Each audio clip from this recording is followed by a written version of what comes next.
ഓണക്കാലത്ത് വിലക്കയറ്റം ഉണ്ടാകില്ല. കിറ്റ് വിതരണം ഓഗസ്റ്റ് 10 മുതൽ.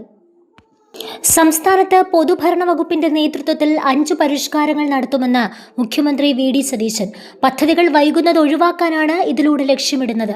കൂടാതെ ഓണക്കാലത്തെ വിലക്കയറ്റം ഒഴിവാക്കാൻ വേണ്ട നടപടികൾ സ്വീകരിക്കുമെന്നും ഓഗസ്റ്റ് 10 മുതൽ ഓണക്കിറ്റുകൾ വിതരണം ചെയ്യുമെന്നും അദ്ദേഹം പറഞ്ഞു. മന്ത്രിസഭാ യോഗത്തിന് ശേഷം വാർത്താസമ്മേളനത്തിൽ സംസാരിക്കുകയായിരുന്നു മുഖ്യമന്ത്രി. ഓണക്കാലത്തെ ഭക്ഷ്യവിതരണത്തിനുള്ള മുന്നൊരുക്കങ്ങൾ അന്തിമഘട്ടത്തിലാണെന്ന് മുഖ്യമന്ത്രി പറഞ്ഞു.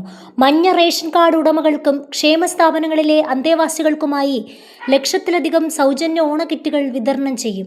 ഇതിനായി പണം അനുവദിച്ചു. 854 രൂപ ചെലവ് വരുന്ന 16 ഇനങ്ങൾ അടങ്ങിയ കിറ്റുകൾ ഓഗസ്റ്റ് 10 മുതൽ 20 വരെ വിതരണം ചെയ്യും.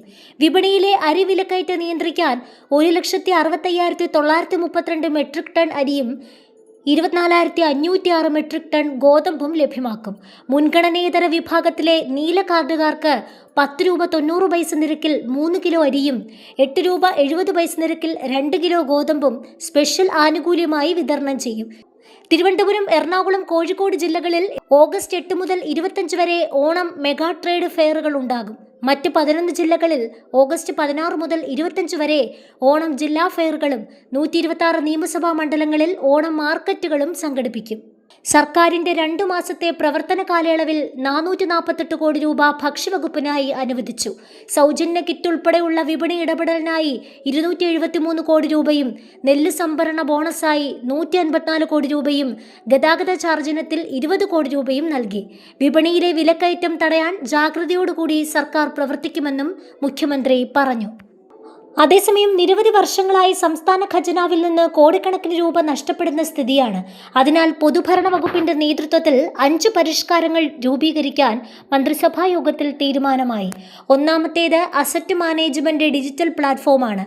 സർക്കാരിന്റെ ഭൂമി, കെട്ടിടങ്ങൾ, പൈതൃക നിർമ്മിതികൾ, റോഡ്, അണക്കെട്ട്, പാലങ്ങൾ, വാഹനങ്ങൾ തുടങ്ങി മുഴുവൻ അസറ്റുകളുടെ വിവരം ഈ പ്ലാറ്റ്ഫോമിൽ ലഭ്യമാകും. രണ്ടാമത്തേത് പ്ലാൻ സ്പേസ് 2.0 ആണ്. ഇതൊരു പ്രോജക്റ്റ് രജിസ്റ്ററാണ്. എല്ലാ വകുപ്പുകളും അനുമതി നൽകുന്ന എല്ലാ മൂലധന പദ്ധതികളും ജിയോ ടാഗ് ചെയ്യും.